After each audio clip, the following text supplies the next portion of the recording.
The polished oak doors of Westridge Elementary's conference room swung open, and every head turned. Marcus Johnson stood there in a tailored charcoal suit that seemed wildly out of place against his calloused hands and tired eyes. The room fell into a stunned silence as the janitor they'd passed in the hallways hundreds of times now stood before them dressed like a Wall Street executive. No one knew the sacrifice behind that suit, or how it would change everything by the end of that evening. Sometimes the most powerful stories happen in ordinary places with extraordinary people. If you're moved by what you're about to hear, I hope you'll stay with me until the end. Marcus adjusted his tie nervously, feeling the weight of 20 pairs of eyes on him.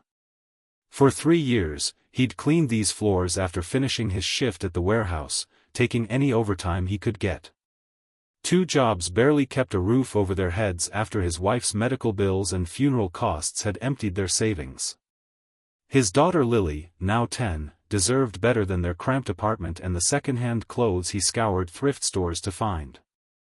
"Mr. Johnson, please take a seat," Principal Winters said, her voice carrying a hint of confusion. "We weren't expecting you at the Parent-Teacher Association meeting."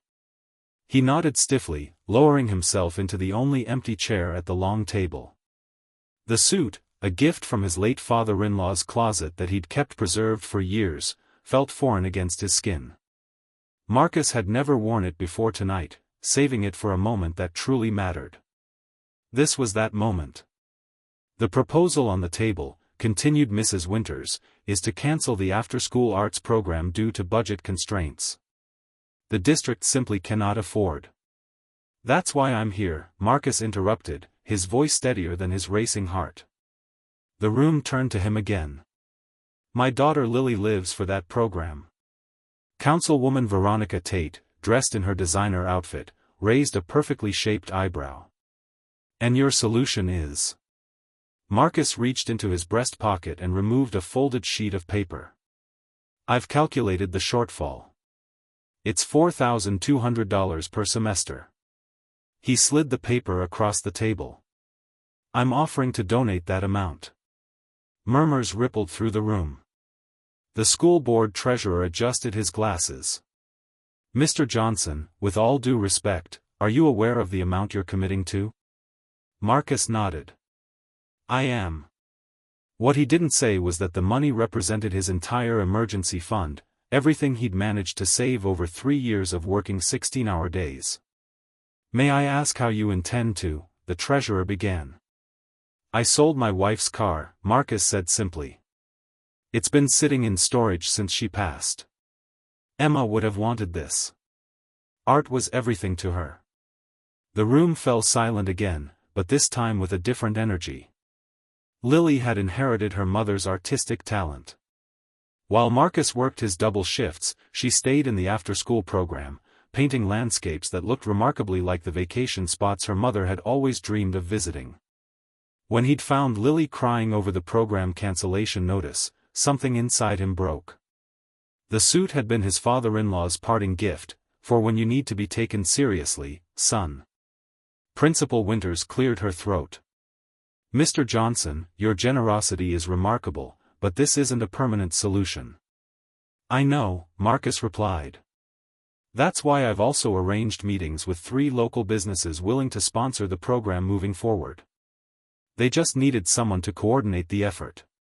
He pulled out another folder. "These are commitment letters. All they need is the school's partnership agreement." Councilwoman Tate's expression shifted from skepticism to interest. "You arranged all this?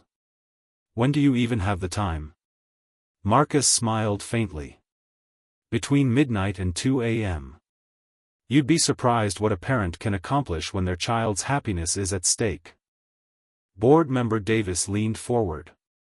"Why didn't you just tell us about the sponsors? Why offer your own money?" "Because I needed you to understand how important this is," Marcus said. "Not just to Lily, but to dozens of kids who don't have other options. Some things are worth sacrificing everything for." The meeting continued for another hour, with Marcus presenting his full proposal. As he spoke, the room's perception visibly shifted. The janitor in the expensive suit wasn't just a father fighting for his daughter, he was revealing himself as a skilled negotiator, a community organizer, and a force of nature when motivated by love. When the meeting ended, the arts program had not only been saved but expanded. 3 board members approached Marcus afterward, impressed by his presentation skills and determination. "Have you considered joining the board?" Principal Winters asked. "We could use someone with your perspective." Marcus adjusted his cuffs, a gesture his father-in-law had often made. "I clean your halls every evening. Would that be appropriate?" "After tonight," she replied, "I'd say it's essential." 2 months later, Marcus still worked his warehouse job, but he'd accepted a paid position as the school's community outreach coordinator, replacing his janitorial role. The position came with flexible hours that allowed him to be home when Lily returned from school. On his desk sat a framed photo of him in that suit, standing beside Lily at her first art exhibition, where her painting of a sunrise over mountains had sold for enough to start a small college fund. Behind them on the wall hung a portrait of Emma, smiling as though she'd known all along what they could accomplish. Sometimes the clothes don't make the man, they just help others see him clearly for the first time. And sometimes, all it takes is the courage to walk through a door, dressed in borrowed confidence, to change not just your own life but the lives of many others. As for the suit, it hangs in Marcus's closet, ready for the next time he needs to remind the world, or himself, that appearances may start conversations, but heart and determination finish them.